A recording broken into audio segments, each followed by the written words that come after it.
Bonjour à tous et bienvenue dans cette dernière vidéo de l'année 2022.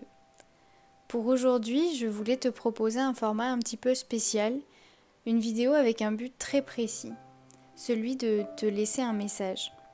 Un message à toi, toi qui viens de peut-être finir le marathon des fêtes de Noël en famille, ou toi qui es resté seul pour cette occasion ou entre amis, ou en tout cas à toi qui t'apprête à vivre ta dernière semaine en 2022. Quelle année, n'est-ce pas? Je vous ai demandé sur Instagram de faire le bilan de votre année en quelques mots. Pour la plupart, 2022 a souvent ressemblé à un grand 8. Des hauts, des bas, des échecs, des réussites, de grands événements ou des surprises inattendues. Souviens-toi, comment as-tu commencé l'année 2022? Dans quel état d'esprit étais-tu? T'étais-tu fixé des objectifs? Ces fameuses résolutions? Peut-être que tout ne s'est pas passé comme prévu. Peut-être que tous tes objectifs n'ont pas été atteints. Ou peut-être qu'à l'inverse, tout s'est passé au-delà de tes espérances. Mais dans un cas comme dans l'autre, c'est ok. C'est ok parce que cette année, tu as vécu, tu as appris, tu as fait l'expérience de la vie, avec ses moments plaisants et ceux qui le sont un peu moins. Ainsi va la vie. De nos jours, nous sommes souvent bercés dans cette illusion du bonheur permanent. C'est faux, ça n'existe pas.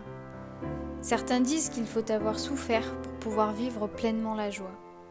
Et s'ils avaient raison? Parce qu'après chaque coup dur, tu te souviens de ce qu'il s'est passé? Tu t'es battu, à ton rythme, parfois en prenant ton temps, mais tu t'es relevé, tu as appris, tu as avancé. Et c'est précisément cela que je t'invite à retenir de cette année 2022 et de certainement toutes les années qui l'ont précédée. Tu es sur ce chemin de te retrouver, de construire une vie qui te ressemble, de t'entourer des bonnes personnes pour toi. Si tu n'étais pas sur ce chemin, tu ne serais pas ici à regarder cette vidéo et à m'écouter parler de tout ça. Tu ne serais pas en quête de ces ressources et de ces réflexions. Elle est là la différence, c'est que tu termines cette année en mouvement et c'est le mouvement qui crée le changement et qui donc te rapproche un petit peu plus de la vie que tu désires. En faisant ce dur et long travail sur toi, tu n'es plus passif. En avançant, en prenant des décisions qui te semblent justes au moment où tu dois les prendre, peu importe qu'elles soient bonnes ou pas au final, c'est ça qui te permet de devenir pas à pas acteur de ta vie. Alors pour cette fin d'année, tu peux te remercier. Tu peux être fier du chemin que tu as parcouru.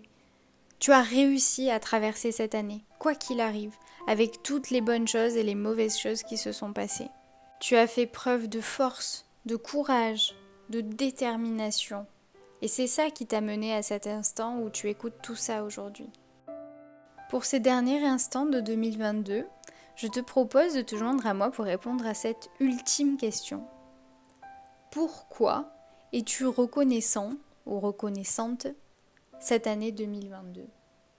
Si cette question peut avoir l'aspect simpliste et assez général, elle implique pourtant de ta part un moment d'introspection et une véritable prise de recul face au fléau de notre psyché que constituent les pensées focalisées sur le négatif.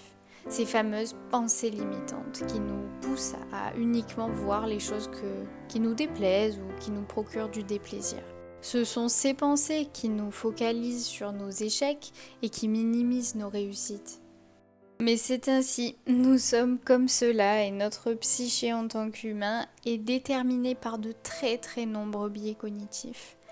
Mais la seule différence, c'est que nous pouvons agir dessus et nous pouvons choisir où focaliser notre attention, où focaliser notre point de focus. Je t'invite alors à prendre le temps pour répondre à cette question.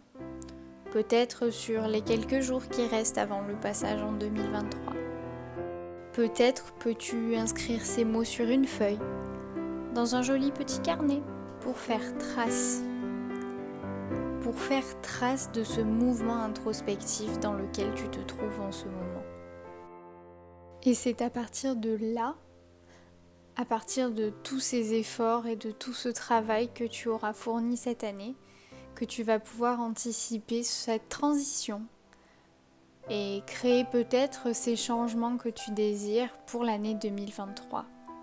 Et comme l'a dit le célèbre Tom Peters, le changement est une porte qui ne s'ouvre que de l'intérieur. Alors quels que soient les projets que tu imagines pour la suite, quels que soient les doutes ou les peurs qui semblent faire obstacle sur ton chemin, et toutes ces épreuves que la vie a mis sur ton chemin, qui à un moment ou à un autre t'ont peut-être fait douter de ta valeur, de tes capacités, rappelle-toi d'une seule chose. Tu es fort, tu es capable, tu es assez. Tu n'as ni besoin de la validation des autres, ni de leur autorisation. Tu as le droit de te faire confiance, le droit de prendre les choses en main. Parce que peu importe l'avis des autres sur la question, au fond, tu es le seul ou tu es la seule qui sait vraiment qui tu es et ce que tu désires pour toi et pour ta vie. Et ça, personne ne peut te l'enlever. Sur ces dernières paroles, je vais te souhaiter de très bons derniers jours de cette année 2022. Et il était important aussi pour moi de te remercier personnellement, de vous remercier individuellement pour tout ce que vous avez apporté dans cet espace cette année. Tout ça aurait été absolument impossible sans vous.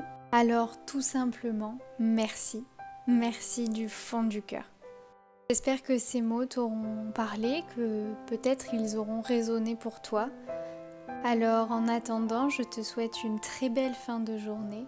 Prends bien soin de toi et je te dis à l'année prochaine.